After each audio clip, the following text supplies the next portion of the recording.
Today we are going to learn how to edit a Delta 3200 35mm film scan. To start off, we are in Lightroom here. We'll be using Negative Lab Pro to convert this negative, and then we will be sending it to Lightroom for editing after that.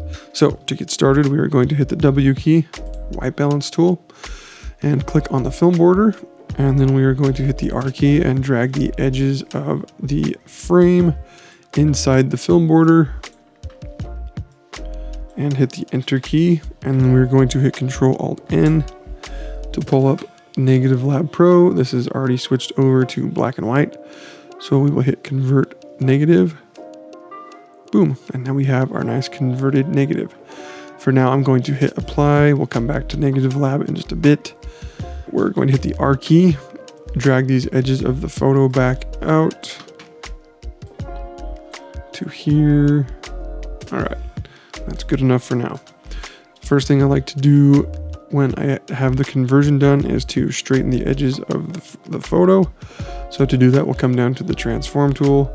This may already be done because this is the 4th or 5th time I've recorded this video. I keep messing up, so. No, and we don't have these on, so this is perfect. So what I'm going to do is come up to the sprocket where it's nice and flat. I'm going to click and drag across to the other side of the image. Try to get this to line up as close as possible. Generally, it's not perfect, but just get it close and you'll be fine. I'm going to come down to the bottom here. Click and drag to the other side. Come to the side, same thing, click and drag. And click and drag to the side. Boom. All right, this is nice and straight now. To remove these bars or guides, I'm gonna hit the R key to pull up the crop tool, and this will auto adjust for us.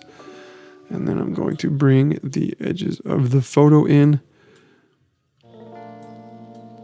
To remove the sprockets on medium format photos, I'll leave the film border on 35. I used to leave the sprocket holes, but I kind of don't like the look now. So I bring those in, hit the enter key and just double check my work here. I'm gonna bring this side in just a touch. All right, that looks good to me. Now we'll open up Negative Lab Pro. Can you remember the keyboard shortcut for Negative Lab? If you do, let me know in the comments. I'm not going to tell you, I'm just going to do it. Okay, we have Negative Lab pulled back up.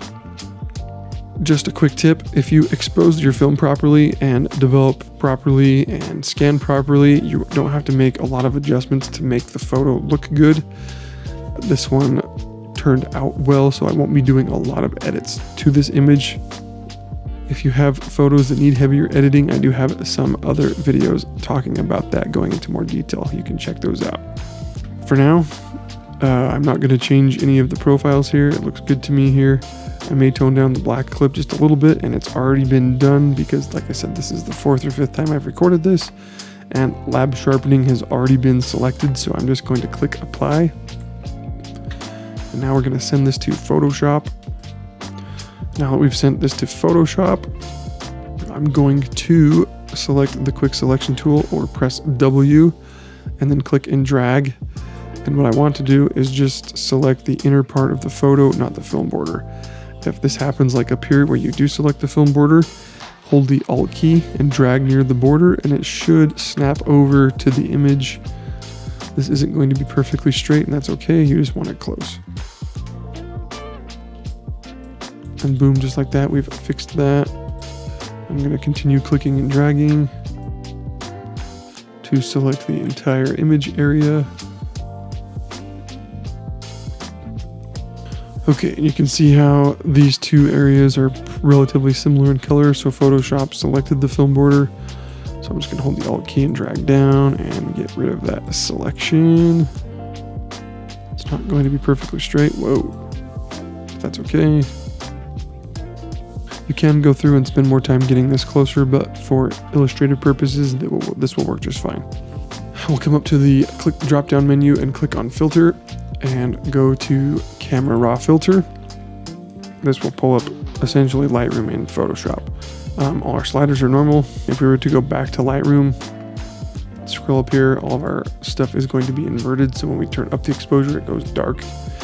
Back to Photoshop. Let's fix this here. Back to normal.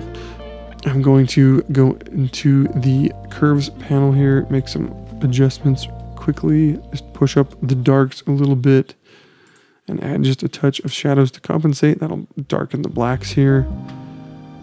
I really don't need any lights. This is already well exposed. I don't really need any exposure, so just a tiny amount. A little bit of contrast, a little bit of highlights. Whoa. Push up the shadows a little bit of whites. Add just a touch of black just to deepen these darker areas. Add a little bit of texture. And some dehaze for taste.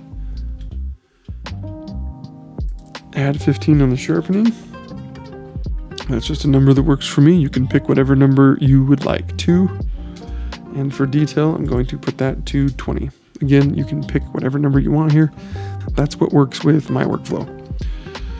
I'm going to click out of this and hit the P key to show us our before and our after. There isn't a ton of difference in this edit, but that's okay. Just, it's pretty much where it needs to be straight out of camera. So I'm going to hit OK here, and we'll see the adjustments change on the screen. So I just hit Control D to deselect the image. Normally at this point, I would dust the photo, remove these little spots like this and little dust specks and other things that kind of are distracting in the photo. Since I have done this edit, this is the 4th or 5th time, I forget. I'm not going to show you how to dust this one. If you would like to see a video on dusting, I have dedicated videos to that I'll link in the description, so you can check them out. At this point, to get this back to Lightroom, we hit Control Save, which we should have already done, and we can check that this is in Lightroom because we are now showing a copy to, oop, this is not the right one. Did I not hit the edit button? Should say edit TIFF. There we go. So after we save our image, Photoshop will send it to Lightroom. We can tell that it has been sent and saved because we will show an edit dash whatever number you're working on. This is the second edit, so we have edit-2.tiff. Thanks for watching, and I'll see you in the next one.